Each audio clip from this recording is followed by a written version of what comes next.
యుద్ధంలో గెలవడం అంటారా శత్రువుని చంపడం కాదు, శత్రువుని ఓడించడం. అంటే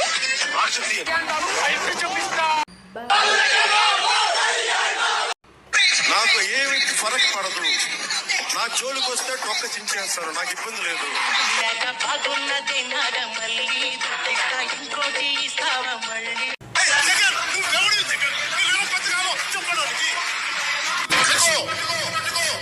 క్లాస్ అంటే సైజు కాదు, సైన్యం. కనిపించని సైన్యం. సామాన్యుడు రాజకీయం చేస్తే ఇలాగే ఉంటది. వ్యూహాలు వేస్తాం, భక్తులు పెట్టుకుంటాం, నీ కోటలు